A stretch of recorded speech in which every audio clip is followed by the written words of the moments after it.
kind of a mini series on three really obscure books in the Old Testament. And, Old Testament is one of those things that sometimes people kind of shy away from because they don't understand it, they really don't appreciate it. And if that's kind of where you are, have I got a deal for you, okay? And I got Pastor Ashley's permission to do this, but I wrote a book a couple of years ago called Clearing the Fog, Understanding and Appreciating the Old Testament. And so I'm just making a shameless plug for it, okay? You can get this at barnesandnoble.com or amazon.com. You can get it from me. I've got some copies, not with me today, but I do. But anyway, I just recommend that. You can go on Amazon or Barnes & Noble and just type in Clearing the Fog and the last name Crouch, and it'll pop up, and you can order that. So that's for what it's worth. But it really is a book that I kind of wrote for people who are not Bible scholars. I wanted to call it Old Testament for Dummies, but that's kind of copyrighted material. I couldn't use that. So anyway, we're going to jump into that. We're going to look today in the book of Esther. There was a man by the name of Haman, and Haman was a wicked, despicable man, and he approached the king of Persia with an idea to exterminate a particular group of people. The king was King Xerxes. The date was 483 BC, and the people to be exterminated were the Jews, which raises a number of questions that I want us to look at this morning. First of all, what were the Jewish people doing in Persia and not back in Canaan, the land of promise, the promised land? What were they doing there? Well, just kind of a review of some biblical history. In 587, 586 BC, King Nebuchadnezzar of Babylonia captured Jerusalem, destroyed the city, and carried off into captivity most of the Jewish people that had lived in Jerusalem. And so they went off to Babylonia. Several years later, the Babylonian government fell, and the Medes and the Persians came in, and their king, King Cyrus, issued a decree that the Jewish people could return to Jerusalem and rebuild the city. Well, some of the Jews went back, but the majority didn't. They stayed in Persia. And so the story that we're going to look at today, under King Xerxes, this is in 483 BC, and this would be about 103 years after the fall of Jerusalem. Probably 3 generations of Jewish people have lived and died during this period of time. So we come to this story. The second question that I want to wrestle with is, why did Haman hate the Jewish people? That's who he wanted to exterminate, the Jews. We're going to find that answer in the 3rd chapter of the book of Esther, beginning at verse 1. The text says this, that sometime later, King Xerxes promoted Haman, the son of Hammedatha, the Agagite, over all the other nobles, making him the most powerful official in the kingdom. All the king's officials would bow down before Haman to show respect whenever he passed by, so the king had commanded. But Mordecai refused to bow down and show him respect. Then the palace officials at the king's gate asked Mordecai, "Why are you disobeying the king's command?" They spoke to him day after day, but he still refused to comply with the order. So they spoke to Haman about this to see if he would tolerate Mordecai's conduct, since Mordecai had told him he was a Jew. When Haman saw that Mordecai would not bow down or show him respect, he was filled with rage. He had learned of Mordecai's nationality, so he decided it was not enough to lay hands on Mordecai alone. Instead, he looked for a way to destroy all the Jews throughout the entire empire of Xerxes.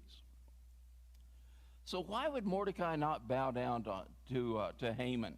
I mean, there are a number of incidents, for instance, in the Old Testament where Jewish people would bow out of respect to government officials. That was just, it was the thing doing. But here is Mordecai, and he is refusing to show respect to this government official. So what gives here? What's the story here? Well, the text tells us that Haman was the son of Hammedatha, the Agagite. And the name Agagite really gives to us a clue, because Haman's ancestors were the ancient enemies of Israel, the Amalekites. The Amalekites were a people, a tribe that God had given some very specific instructions to Israel to, quote, destroy the Amalekites and erase their memory from under heaven, end quote. That's Deuteronomy 25. Years later, after that edict, the prophet Samuel personally executes King Agag of the Amalekites when King Saul of Israel refused to do that. And so a descendant of the royal line of Agag was called an Agagite. And so it tells us that Haman was the royal lineage of this ancient enemy of Israel, the Amalekites. And so Mordecai wasn't about to bow down to an enemy. That's what he was doing. Now, as you can imagine, as you can see from this text, that really ticked Haman off. I mean, he was angry. And so he was intent on killing not just Mordecai, but he wanted to wipe out the entire Jewish people who were living in the kingdom, in the Persian kingdom. So he went to the king, and he convinced the king of this plan, you know, that to pass an edict that would make, you know, the pursuit of the Jews some kind of a hunting season, kind of like the Hunger Games, where it would be fair game to, on a certain day, to go forth and to search out the Jews and to kill them without any fear of a repercussion. So that gives you a little background of the story. But the heart of the story in the book of Esther, I think, is found in chapter 4, and primarily in verse 13 and 14. In fact, that would, to me, would be the key verses in the entire book. So I want us to go now to look at the key, or really the heart of the book.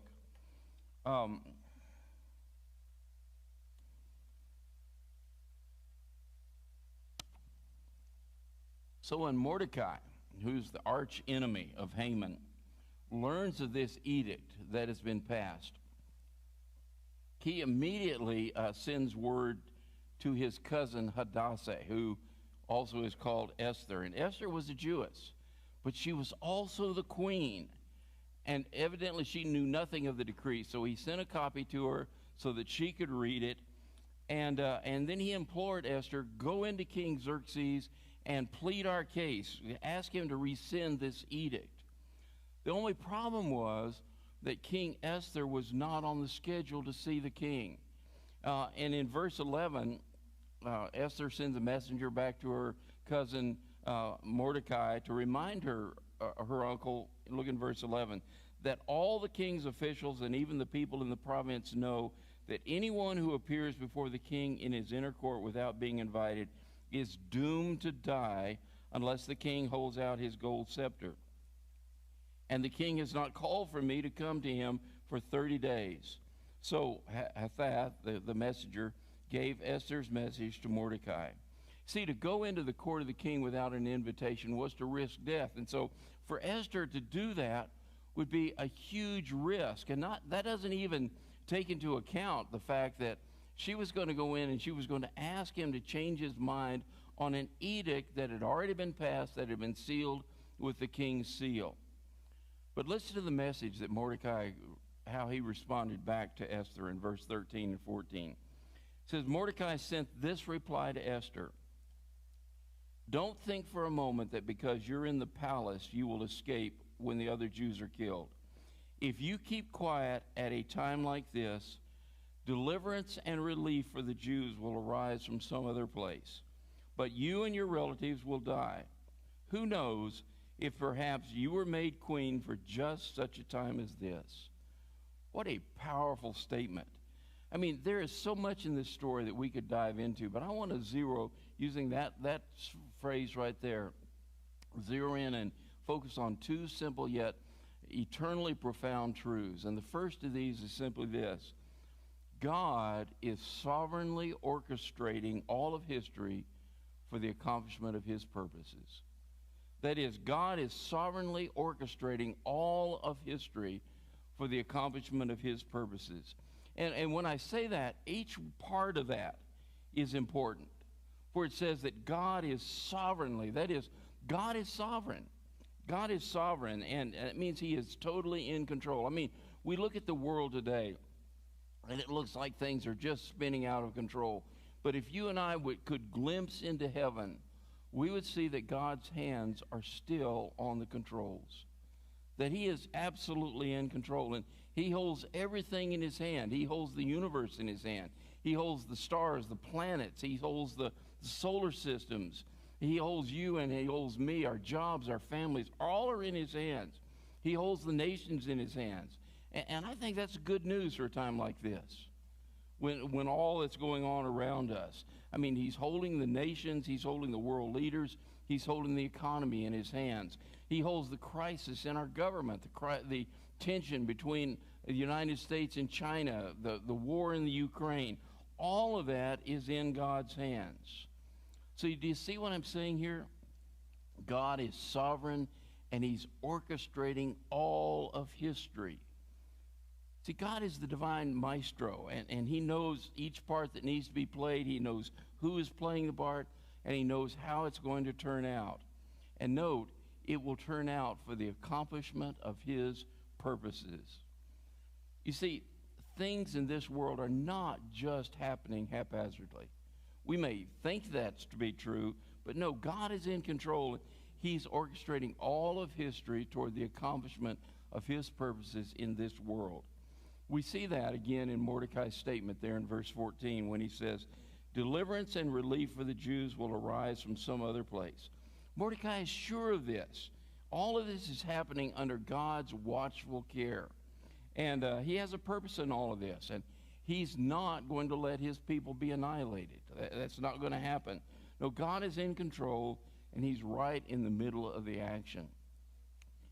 Now, one of the things about the book of Esther is that it has been criticized because nowhere in the book is the name God mentioned at all. And so people say, well, why is it even in there? What I want you to see is that the fingerprints of God are all over this book. Everywhere you look. I mean, the book of Esther is a divine drama of cosmic coincidences at every turn. Think with me on it. How did Esther become queen? Well, it just so happened that the original queen, Queen Vashti, made the king upset. And it so happened that the king kicked her out. And it so happened that a need arose for a new queen, and enter Esther, who just so happened to be a beautiful Jewish girl who won the heart of the king and who became queen and beat out all the other beautiful women in the kingdom. Esther just happened to be Mordecai's cousin. And Mordecai just happened to hear a plot to kill the king. And Mordecai just happened to tell Queen Esther, and Queen Esther just happened to tell the king, and the king's life was saved.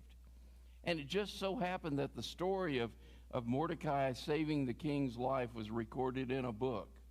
And it just so happened at that point that Mordecai was not honored.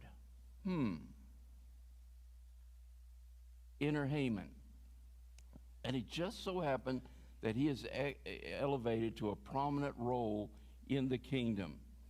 And he becomes very angry because Mordecai won't bow down to him. And so Haman creates this plot to have the king kill the Jews and kill Mordecai. And it just so happens that he wants to be personally involved in it, so he builds this gallows so that he can impale Mordecai on those gallows. Meanwhile, that very night, the king can't sleep. And he says, hey, somebody read me a story. And it just so happens that the man who gets a book of bedtime stories picks the book with the story of Mordecai saving the king's life. And the king says, have we honored that man Mordecai? We haven't. Well, we need to do that immediately. He plans to do it the next morning. And as the sun rises, just as the king is preparing to honor Mordecai, guess who just happens to show up at the king's gate? It's Haman. And the king says, hey man, what would you do for somebody that you really want to honor as special? And Haman thinks, well, he's talking about me. I'm the one he wants to honor. He says, well, I would put your royal robes on him, put him on your horse, and parade him around the town. And so what does the king say? Great idea. Do that for Mordecai. And suddenly, Haman finds himself parading this guy that he intensely hates around the city in the king's robes on the king's horse. But Haman still has hope because he's been invited to a private banquet, just the king and the queen. And so he thinks, I still must be somebody special in the kingdom. That is, until he gets to the banquet. And then right in the middle of the banquet, Queen Esther says, King, we've got a problem. You have issued a decree to kill the Jews, and your wife is a Jew. And the king becomes furious, and he says, who made me do that? And Esther goes, king is furious. He leaves, and in the meantime, Haman falls at the foot of the couch where Queen Esther is reclining and begs for his life. Well, the king comes back in, and he thinks that Haman is assaulting his wife. And so he says, that's it. You're going to be hung. And it just so happens there's a gallows that's been erected. And it just so happens within a couple of hours, Haman is impaled on that gallows. Friends, you can't write a better story than that. God's fingerprints are all over that. That's just not coincidence. That's divine orchestration.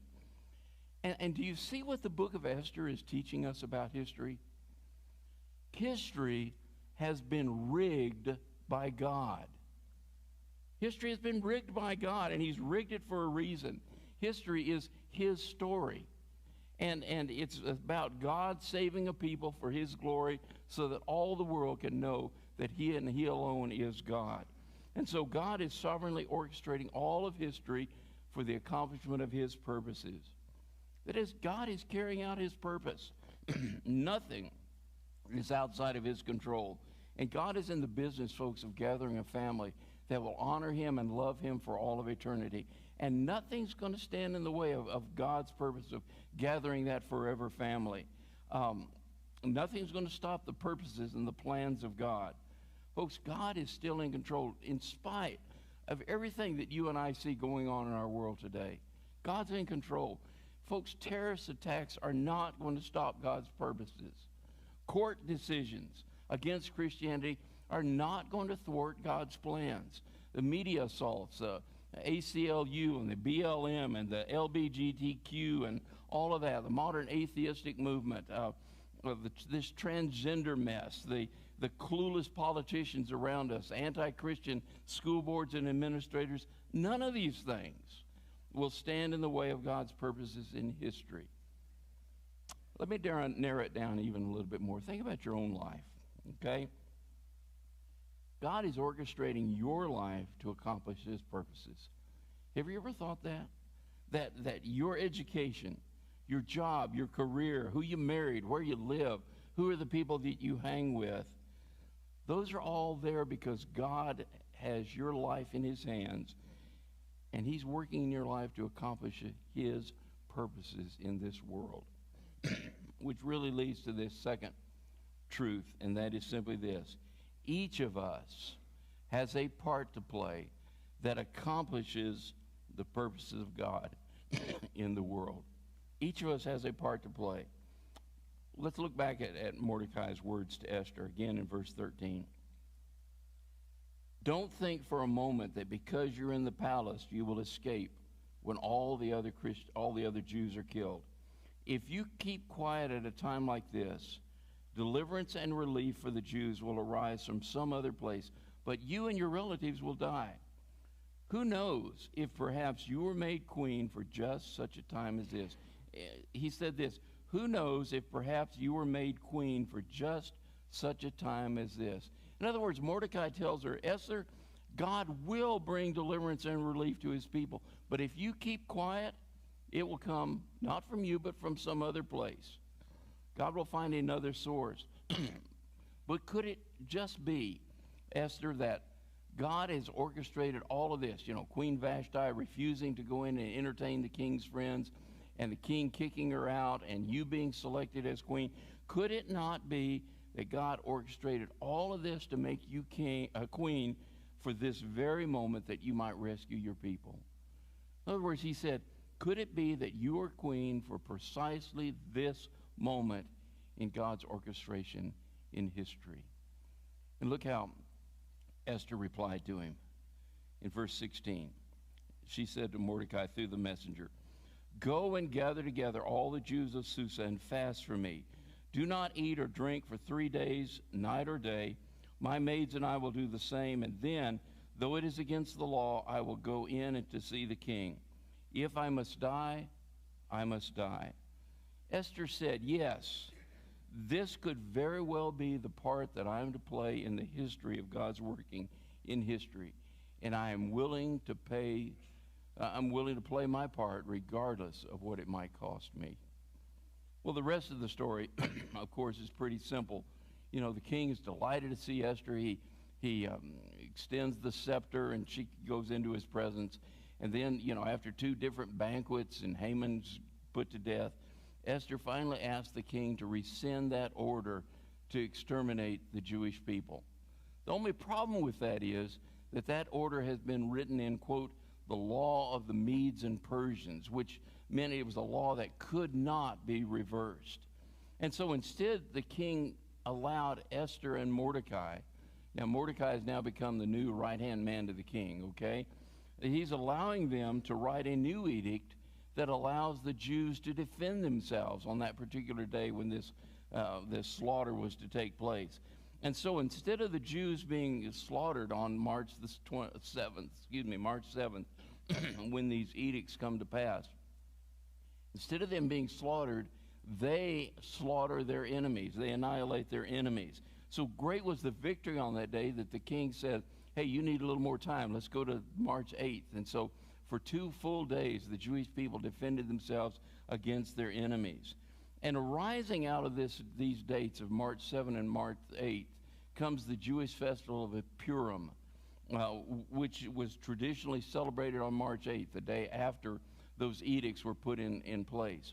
And it's interesting that the word Purim comes from a term that means casting lots. And it signifies that Haman had cast lots, had thrown dice to pick that particular date for the annihilation of the Jews. And instead it became a day when the Jewish people were vindicated against their enemies. And so instead of the Jews being annihilated, the enemies were wiped out and instead.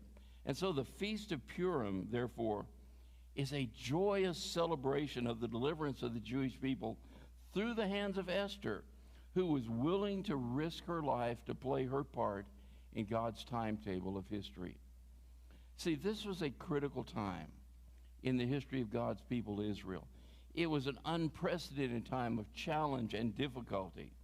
And Esther played the part that God wanted her to play so that he could do through her what he wanted to accomplish in that day and in that time.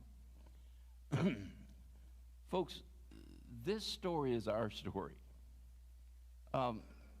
This is as contemporary as this morning's newspaper, because we too are living in an unprecedented time of challenge and difficulties. We're living at a time in the United States when, and this is just beginning, when it has become open hunting season against Christians. The media so often treats Christianity with such disdain. I mean, you go to a Dodger baseball game and you honor the sisters of perpetual wickedness for their wickedness, and then you turn around and Christians are being arrested for taking a stand for right and for morality in our country. These are difficult days that we're facing, folks, and people all around us are either ignoring God, or they're rejecting God, or they're blaspheming God. You watch television and it just almost episode after episode, there is some slam against Christians and Christianity. We're living in a time when very few people are putting their trust in a loving Heavenly Father who loved them so much that he was willing to pay the ultimate price to show his love, the death of his one and only Son, Jesus Christ. And so these are challenging days for believers everywhere you look. And yet this truth still remains. God is still sovereign, and he is orchestrating all of history according to his purpose. Have you ever thought for a moment What does God think about all of this that's going on in our world today against his people? Listen to these words from Psalm 2, beginning at verse 1. Why are the nations in an uproar and the people devising a vain thing? Well, that is a statement of our day and time. The nations are in an uproar and the people devising vain things. The kings of the earth, that's the leaders, take their stand, and the rulers take counsel together against the Lord and against his anointed, that's Jesus Christ, saying, let's tear their fetters apart and cast away their cords from us. In other words, let's break off the handcuffs. Let's break off the chains. We don't want to be enslaved to the lordship of Jesus Christ. We don't want him as Lord. Look at verse 4. He who sits in the heavens laughs. The Lord scoffs at them. Do you realize that God is just sitting up there saying, oh, you poor, poor, stupid people. Don't you know what I have in store for you? Don't you know what I've prepared for you? Why are you rebelling against me? It says that he laughs. He scoffs. Folks, there is coming a day when God's patience is going to run out. There's coming a day of judgment. But until the Lord Jesus Christ returns as judge of all the earth, the second truth remains as well, that each one of us has a part to play in the accomplishment of God's purposes in this world. God's got a plan for you. God's got a purpose for your life. You know, it would have been so easy if the moment you accepted Christ as your Lord and Savior, if God had just taken you on to heaven to be with him. Man, you wouldn't have to stay here in this world with all the trouble and all the strife and sickness and the economic turmoil and struggling to make ends meet and all. You could just be on in heaven with him. But he's left you here for a reason. He's left you here for a purpose. And that is to be his witnesses, telling other people where they can find hope, where they can find the truth in Jesus Christ. With Paul, we all need to embrace our purpose and say with him in Romans 1:16, for I am not ashamed of the gospel of Jesus Christ, for it is the power of God unto salvation to everyone who believes, to the Jew first and also to the Gentile. May I simply challenge you, stand strong in your faith in Jesus Christ in these days. May you be firm in sharing Jesus Christ. Be bold in sharing the light of Jesus Christ, your hope in Jesus Christ with the people around you. May you continue to shine forth brightly in the darkness of our world around us. And folks, we hold on to this truth that you are here for such a time as this. Let's bow for prayer.